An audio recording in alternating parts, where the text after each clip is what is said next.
যারা টাকা খাইছে ভোটের আগের রাত্রে ওরাও জালেম, যারা খাওয়াইছে ওরাও জালেম।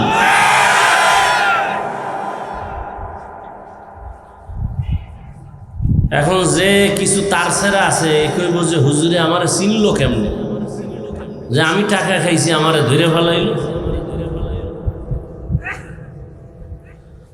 আফসোস, এ কথা বলার মানুষ নাই, শোনার মানুষ নাই, বিরোধিতা করার মানুষের অভাব নাই। বড় কঠিন হালাত। ভয় পাইয়েন না, ভয় পান? আরে কি ভয়? যেই পুলিশে সেলুট দেয় সেই পুলিশ দেখলে এখন নেতায় দৌড়ায়। কি যেই র্যাব সেলিউট দেয় এখন সেই র্যাব দেখলেই দৌড়ায়, না জানি হাতে হ্যান্ডকাপ লাগায় দেয়। আর আমরা আল্লাহকে নিয়ে চলি। সম্মান এখনো আছে না নাই? সম্মান কি টাকার নাম, ক্ষমতার নাম? তো ফেরাউন্নার নাম লইলে সবাই বরদোয়া করে, কি হইল কি ক্ষমতা পাইয়া?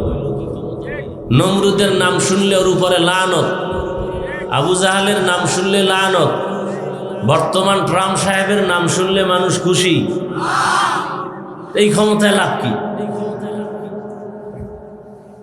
বরং যারা রসুলের আদর্শ নিয়ে চলে এরা সবাই মুকুটহীন সম্রাট। আল্লাহ বুঝার তৌফিক দান করেন। কিসের অভাব?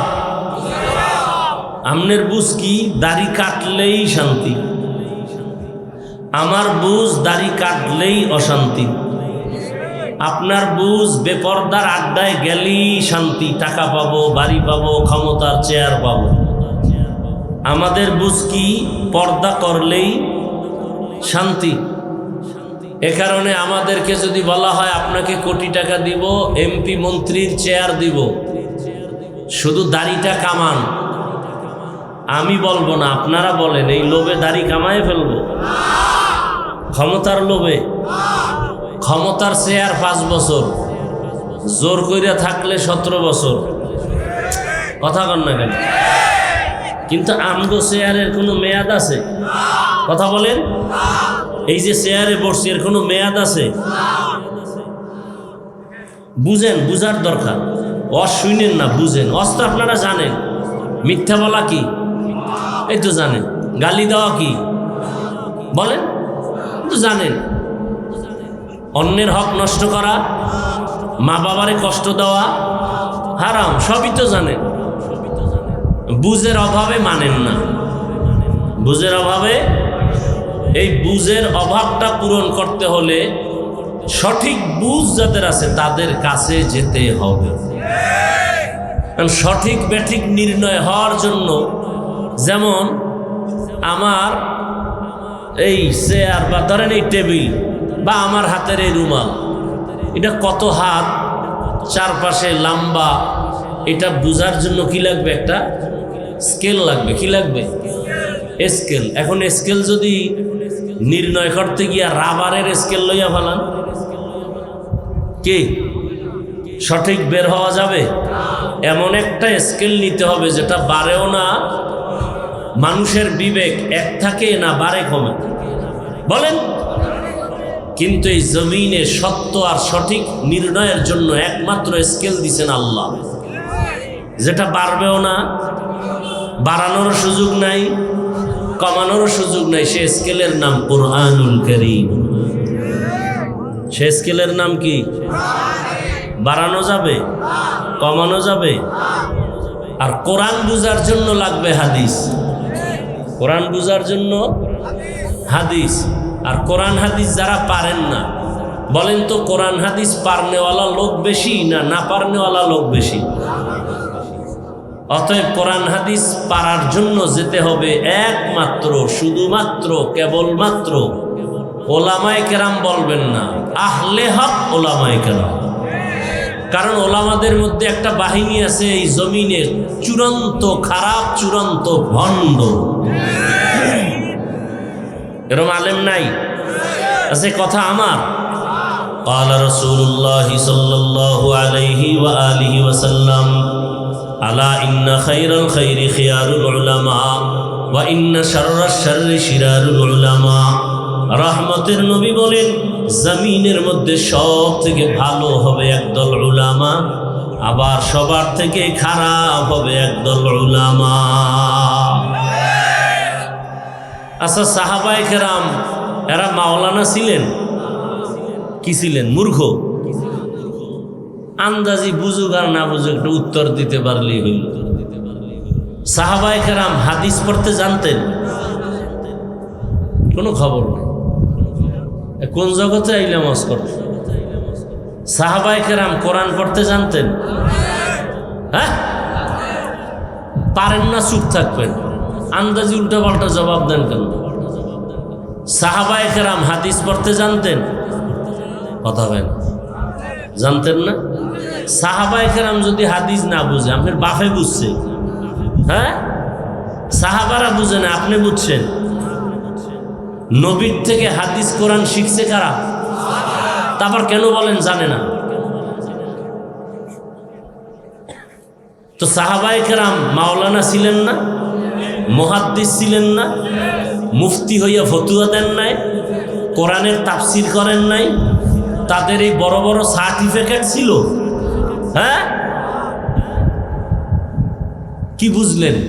সার্টিফিকেটের নাম মাওলানা না, এই কলবে গুনাহ না থাকার নাম মাওলানা। মাওলানা হয়ে যদি গুনাহ করে, ওরে মাওলানা বলা গুনাহ। কথা বলেন। আর মাওলানা হয়ে যদি গুনাহ না করে, সার্টিফিকেট নাই, আল্লাহর আদালতে সে পিওর মাওলানা। তাহলে দুনিয়াতে সব থেকে ভালো হলো একদল আলেম, আবার খারাপও একদল। যেই আলেম বাম হাতে আংটি পরে ভালো, স্বর্ণের চেইন ব্যবহার করে ভালো। যে আলেম দাড়ি রাখে না ভালো। যে আলেম বেপরদায় আড্ডা দেয় ভালো। এই জন্য আলেম দেখলেই দৌড় দেওয়া যাবে না, দেখতে হবে হক না ভণ্ড। কয় আমরা চিনব কি করে? প্রথম পরিচয় সুন্নতের আমল। সুন্নতের, সাধারণ মানুষ এই বোতলটা হাতে নিয়ে বাম হাতে পানি পান করবে নফসের ধোকায়, কিন্তু হক আলেমরা কখনো বাম হাতে কিছু পান করবে না। যদি দেখেন আলেম হয়ে বাম হাতে পানি পান করে, হক আলেম না বাতেল? কথা বলেন না কেন? তাহলে হক আলেমের প্রথম পরিচয় সুন্নতের আমল। কিসের আমল? সুন্নত আমল। জুতো পরে কেমনে দেখবেন সুন্নত অনুযায়ী কিনা? ডান জুতায় ডান পা আগে দেয় না ফট করে বাম পা ঢুকায় ফেলেছে? বুঝবেন সে সঠিক হক আলেম না। ঘর থেকে বের হবে ডান পা দিয়া, ঢুকবে ডান পা দিয়া, নজর থাকবে নিচে। তার বয়ানে মানুষের দিল নরম হবে, চোখে পানি আসবে।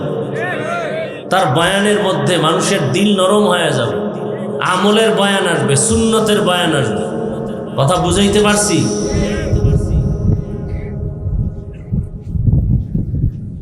হ্যাঁ, ইসলামে যখন যেটা রসুল করছেন প্রেক্ষাপট অনুযায়ী সেটাই করতে হবে। রসুল দাওয়াতের কাজ করছেন, আপনাকেও করতে হবে। প্রয়োজনে রসুল জিহাদের ময়দানে গেছেন, আপনাকেও। তার মানে নামাজ রোজা বাদ দিয়া। হ্যাঁ, একজনে সুদ খায়, সে যদি জিহাদ করে জীবন ভর কোনো আমল কবুল। সুদের খাতায় যাব নাম, এরা নামাজ পড়লেও কবুল, রোজা রাখলেও কবুল। সুদের খাতায় যাদের নাম, এরা 24 ঘন্টা তার গর্ভধারিণী মায়ের সাথে জিনার গুনায় লিপ্ত। কত বড় কুলাঙ্গা!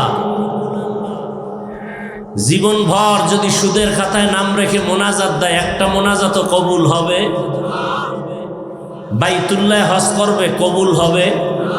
তওবা না করে যদি মরে যায়, চিরস্থায়ী জাহান্নামে।